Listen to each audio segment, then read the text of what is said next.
क्या कह रहा हूँ, साध हाँ संगत मिले सो तरया, और सही। साध संगत है ही वही। हाँ हाँ हाँ कहते हैं ना, संगत हर जी बसे जियो, हाँ संगत जी। में मिलता है। हाँ हाँ और हाँ आपके कर्म अच्छे होंगे, देख बेटा भानु, मेरी बात ध्यान रखना, ध्यान से सुनना। हाँ जी। आपके कर्म अच्छे होंगे ना मेरा बेटा, हाँ जी। हाँ तो जी। आपके भाग्य ऊंचे बन जाएंगे, हाँ जी। हाँ जी। भाग्य ऊंचे हो जाएंगे। हाँ हाँ और हाँ अगर भाग्य ऊंचे हो गए ना, हाँ हाँ हाँ तो आपको सात संगत की प्राप्ति हो जाएगी। हाँ और जी। अगर सात संगत की प्राप्ति हो गई ना, हाँ हाँ तो हाँ। फिर रब की प्राप्ति हो जाएगी। वाह। कहते हैं गुरु रूप प्यारी सात संगत जी। हाँ हाँ हाँ क्या? गुरु रूप। हाँ जी। तो उस ब्रह्मा ने गुरु नानक का देव का रूप धारण किया, हाँ जी। गुरु हाँ जी। नानक ने सात संगत ने गुरु नानक का रूप धारण किया, तो गुरु रूप सात हाँ संगत जियो। तो गुरु कैसे मिलेगा? सात जी। संगत से। सात संगत कैसे मिलेगी? ऊंचे भाग्यों से। ऊंचे भाग्य कैसे मिलेंगे? अच्छे कर्मों कर्म से। से। तो सब कुछ। सिर्फ कर्म मेरे हाथ में निकल कर आए बस। हम्म। मेरे हाथ में इनमें से कुछ भी नहीं है, एक ही हाँ चीज है, हाँ जी। हाँ जो जी। बुनियाद है। हाँ जी। बीज नहीं डालेगा तो पेड़ कहां से उगेगा? सब कुछ सही। तो सबसे बड़ी बात, कर्म अच्छे बना लो, कर्म अच्छे बना लो, कर्म अच्छे बना लोगे, हाँ भाग्य अच्छे हो जाएंगे। सब। भाग्य अच्छे हो गए, सात संगत मिल जाएगी, सात संगत मिल जाएगी, गुरु की प्राप्ति हो जाएगी। हाँ जी। गुरु की प्राप्ति हो जाएगी, आवागमन से मुक्ति हो जाएगी। कहते हैं जिन मेरा नानक देखा सुनया फिर गर्भ जोन ना आयो। हाँ हाँ हाँ। तो बस इसलिए इस आवागमन के जीवन से मुक्ति पाने का द्वार है ये वाला जो मानव जन्म हमें मिला है। सब कुछ सही। जप्यो जप्यो जप्यो जिन अर्जन देव गुरु, फिर संकट जोन गर्भ ना आयो। वाणी का अक्षर अक्षर सच कर जाणियो गुर सिखो, हर करता आप मुंह कढ़ावे। इस समय योगेश चावला नहीं बोल रहा, हाँ ओ हाँ हाँ परम पिता परमात्मा तुरदी बाणी आई, जिन हाँ सगली चिंत मिटाई। तो ये बाणी बोल रही है, और बाणी गुरु, गुरु है बाणी। और एक एक जो शब्द है ना, वो सच करके मानना है। तो हाँ जिन्होंने अर्जुन देव जी महाराज जी को जपा, फिर हाँ वो हाँ गर्भ जोन में ना आए, फिर वो आवागमन से मुक्ति प्राप्त कर गए। कब तक आते जाते रहोगे? कब तक थक नहीं गए हो? कितने जन्म हो गए तुम्हें? हाँ हाँ एक जन्म तुम्हारे लेखे, प्रभु बस करो, मुझे इसी जन्म में हाँ मुक्ति दे दो। यही तो द्वार। अगर मैं सांप की योनि में होता तो मैं कहाँ जप पाता आपको, और कहाँ मेरी मुक्ति हो पाती? सिर्फ एक मानव जन्म ही तो मिला है, और इतनी मुश्किल से मिला है, और फिर भी मैं तुम्हारा नाम ना जपूं। सही। कबीर जी कहते हैं, जब लग धागा मुआम स्नेही, तब लग बिसरे राम स्नेही। मैं जब जुलाहे थे ना, तो सुई में धागा डालते थे, हाँ जी। हाँ तो जी। मुंह से ऐसे गोल करते हैं ना धागे को। हाँ जी। हाँ जी। तो उतनी देर अगर मेरे मुंह में धागा रहता था ना, उतनी हाँ देर में राम का नाम नहीं जप पाता था। हाँ हाँ हाँ। बताओ, कदर करने वालों को इतनी कदर होती है सांस की भी। एक सांस मेरा ये। प्रभु का नाम जपने बिना व्यर्थ चला गया। हाँ जी। और हम कितनी दुनिया भर की व्यर्थ की बातें इधर उधर मारते रहते हैं। हाँ हाँ तो मेरा मालिक बहुत अच्छा लगता है। आओ यही सत्संग करें, इसी को सत्संग कहते हैं। सब कुछ। आप जब आओगे तो बड़ा कुछ आपके क्वेश्चन होंगे, कुछ मेरे आंसर होंगे। हाँ जी। कहते हैं ना, कुछ संत मिले कुछ कहिए कहिए। सुनिए, मिले असंत मस्त कर रहिए, बाबा बोलना क्या कहिए। हाँ हाँ तो बाणी पे विचार किया करो रोज। चाहे एक लाइन की बाणी पढ़ूंगा, हाँ चाहे हाँ। ये। एक लाइन पढ़ूंगा, हाँ हाँ। लेकिन आज उस लाइन को समझ के पढ़ूंगा। सब सिर्फ कुछ। ये नहीं कि मैंने सुन ली, हाँ हाँ बहुत अच्छी थी, बहुत अच्छे तरीके से बोला गया, बहुत हाँ अच्छा हाँ म्यूजिक था, अरे ये क्या कर रहा है भाई? हाँ हाँ बाणी बाणी को समझना है। गल मेरे प्यो दी सुनावे कोई होर, हाँ हाँ। एवं किवें हो सकता है? मेरे सही। प्यो दी बाणी मैनू शोध करनी है, मैनू समझना है। गुरु गोबिंद सिंह जी जब इस संसार से ज्योति ज्योत समाने लगे, तो संगत आ गई हाँ कि जी। महाराज, आपने हमें तो कह दिया कि गुरु ग्रंथ साहब जी महाराज ही अब गुरु हैं, गुरु माने हो ग्रंथ। हाँ जी। तो महाराज हमें इनके अर्थ भी तो निकाल के दे जाओ। हाँ कह हाँ रहे ना, आप आपनी बुध है जेती, जी। वर्णत भिन्न भिन्न तो है हाँ तेती। जी। जो जितनी गहरी चुब्बी लगाएगा, जो जितने गहरा डुबकी लगाएगा, वो उतने गहरे मोती उठा के ले आएगा नीचे से। सही तो बात। इसलिए बाणी चाहे थोड़ी पढ़नी है, लेकिन उसको समझ के पढ़ना है कि क्या अर्थ है, गुरु महाराज मुझे क्या कह रहे हैं। फिर भावनाओं से जो है वो अरदास की जाती है। एक शब्द में मुझे पता चला कि महाराज अरदास करना कैसे करते हैं, अरदास करना सिखा रहे हैं। कि द्रौपदी जब कृष्ण को बुलाती है और जब वो आके उसकी लाज बचाते हैं तो द्रौपदी बाद में नाराज होती है, आपने आने में इतनी देर क्यों लगा दी। कहती देख, पहले तो तूने आवाज मारी अपने सोरे परिवार को भी, द्रोणाचार्य फलाना बड़े बड़े बैठे हैं, ये मुझे बचा लेंगे। जब वो सहारा तेरा टूटा तो तूने अपने 5 पतियों की तरफ देखा। जब उनसे भी तेरा वो टूटा तो तुझे अपनी बाहों पे फिर भरोसा रहा। तूने अपनी बाहों से साड़ी को वापस खींचने की कोशिश करी, तुझे अपनी बाहों पे भरोसा रहा, फिर वो भी टूटा तो तूने दांत से दबाई साड़ी को। जब तेरे सारे सहारे टूटे तो तूने मुझे पुकारा, और जब तूने मुझे पुकारा तो आने में मैंने क्षण भंगर भी देर नहीं लगाई। इसलिए ये मत कहे कि मैंने आने में देर लगाई। तो जब तुम कहते ना सारे भरोसे जब तुम्हारे इंसान के टूट जाते हैं ना, तब इंसान भगवान के भरोसे आता है। अगर वो शुरू में ही भगवान के भरोसे आ जाए कि आपन तेज संभालो आपे, काम कब बिगड़ता है, जब हम करते हैं। काम शुरू करने से पहले ही सौंप दो, आपन तेज संभालो आपे, आप जानो आपका जाने काम, प्रभु मैं तो सिर्फ कर्म करूंगा। तो जिस दिन हम इस अवस्था को प्राप्त करते हैं, भरोसा करते हैं, भरोसा क्या चीज होती है, भरोसा एक पुल को कहते हैं भानु भैया।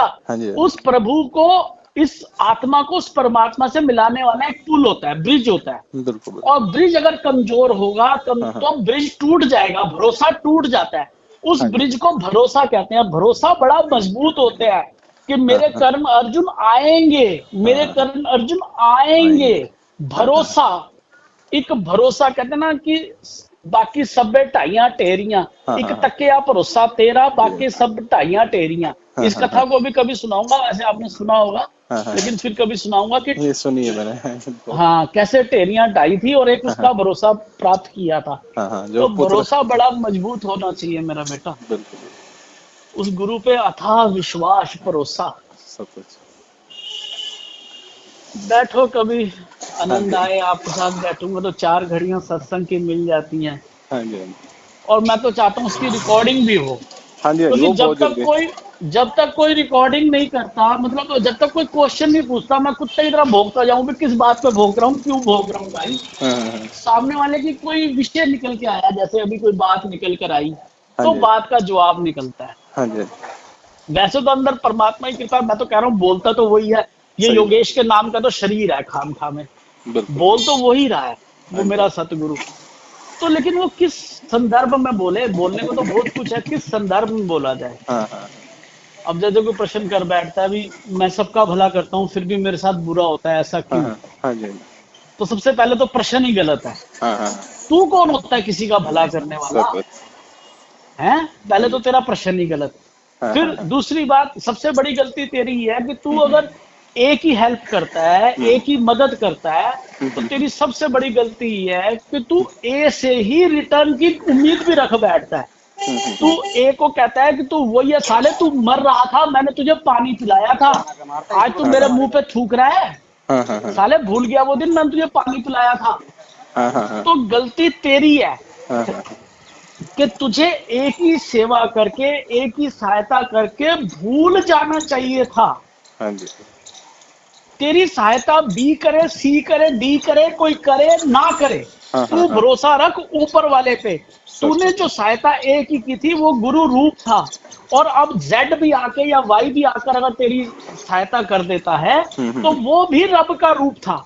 तेरी वो दिक्कत ये है कि तू एक ही करके ए से उम्मीद कर बैठता है। तू एक ही करके ए रूपी जो ऊपर वाला था उससे उम्मीद रख। वही कहते सब टेरियां टाके एक वही टेरी तेरे काम आएगी।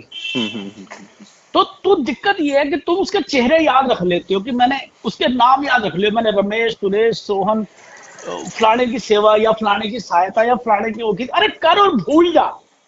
मैं तो चेहरा तक याद नहीं है, कौन है भाई, तू कौन है, अरे भाई साहब आपने मेरी हेल्प की थी भाई, मैं तो गुरु रूप। हर एक के अंदर उसको देख के उसकी हेल्प करो, उस शरीर की नहीं, उस नाम की नहीं, भूल जाओ उसको। भाई मैं फलाने से नाराज हूँ, भाई साहब इसकी मैंने इतनी करी थी, आज मेरे साथ ऐसा कर रहा है। यही सबसे बड़ा दुखों का कारण है।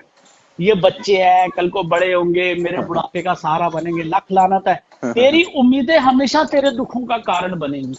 कभी जीवन में उम्मीदें मत रखो, केवल कर्तव्य करो। मेरी औलाद है, मुझे अच्छे संस्कार देने हैं, अच्छी शिक्षा देना है, अच्छा खान पान करके इनको बड़ा कर देना मेरा कर्तव्य है। अपना कर्तव्य निभाओ निर्लेप होकर। उनसे उम्मीदें क्यों रखते हो? ये किसने कहा है? उम्मीद रखनी है तो एक ऊपर वाले से रख, और वो किस रूप में आके तेरी करेगा, फिर उसका भी क्या धन्यवाद करना उस रूप में, फिर उसको ऊपर वाले का धन्यवाद कर। शारीरिक रूप से उसको जरूर कह दे भाई साहब आपका बहुत बहुत धन्यवाद, लेकिन असल में तो धन्यवाद तो ऊपर वाले का पहुंचा है। मैं आज से तुझे, मेरी उम्र है 53, हाँ 53 साल की मेरी उम्र है। मैं तुझे एक किस्सा सुनाने जा रहा हूँ, करीबन करीबन 36-37 साल पुराना। शादरा से जो सीधी हमारे घर से जो रेलवे स्टेशन के लिए रोड जाती थी, मतलब टूवर्ड्स पप्पी की दुकान से होते हुए चढ़ाई पे आगे चढ़ के अमृतसरिया वो था, क्या नाम, दाले वाले बिस्ता था, आगे चल के ना पूनम स्टूडियो था बहुत पुराना। तो वहां से वहां तक स्कूटर पे जाता था, LML वेस्पा होता था। मान लो रास्ते में दो जनों ने मेरे को नमस्ते कर दी। स्कूटर पे जा रहा हूँ, सामने से कोई आ रहा है, उसने गर्दन नीचे कर दी या हाथ जोड़ दिया। मैं क्या करता था, अपने हृदय रूपी में ना दर्पण समझता था, शीशा लगा रखा है मैंने हार्ट पे कि प्रभु इसने जो अभी आपको नमस्ते करी, ये आप चरणों तक पहुंचे, ये योगेश चावला के अंदर ना घुस जाए, ये शीशा ना इसके यहाँ से टकराकर शीशे से और सीधा आपके चरणों तक पहुंचे। इसने नमस्ते योगेश चावला को नहीं, धन गुरु तेग बहादुर जी महाराज आपके चरणों में करी है, इसकी नमस्ते स्वीकार करके इसका भला करना। ये बात मैं सुना रहा हूँ 36 साल पुरानी आपको कम से कम। तभी से मैंने अपने अंदर कभी किसी, यदि दो जने नमस्ते कर देना सड़क पर चलते हुए आपको, तो आपके अंदर प्राउड आ जाता है, देखा बैंचोद आज दुनिया तुझे नमस्ते करती है बाबूजी। नहीं समझा? तो ये अभिमान ना आ जाए। और ये बात मैंने अपने गुरु की कृपा से, तो ये 36-37 साल पुरानी सुना रहा हूँ। जिस पर गुरु कृपा कर देता है ना, टीचर जिसको अपना शिष्य बना लेता है, वो गुरु और हम सिख शिष्य स्टूडेंट। तो मुझे बहुत प्राउड मान करया करो अपने गुरु ते, वड भागी हो जिन्हों तो सिक्खी प्राप्त हुई है। तो ये मेरा गुरु इतना था कि उसने शुरू से ही ना अंदर से अभिमान आने ही नहीं दिया इंसान को। मैंने बड़े से बड़े घर देख लिए, बड़ी से बड़ी गाड़ियां देख ली, लेकिन जीवन में कभी अभिमान नहीं आना चाहिए इन चीजों का। है बड़ी अच्छी बात है, नहीं है? प्रभु तेरी असीम कृपा है। मैं तो जीवन आनंद से बिता रहा था, बिता रहा हूँ। जब तक तू श्वास देगा तब तक आनंद से ही बिताऊंगा। कहीं रख ले, कैसे भी रख ले, बस अपने पास रख ले, बस इतनी कृपा है कर बस मेरे पे। कहीं रहूं बस तेरे चरणों में रहूं, तेरी याद से ना बिछड़ू। आखा जीवा विसरे मर जा, मैं वो दिन ना देखूं जो तेरा नाम ना जपूं।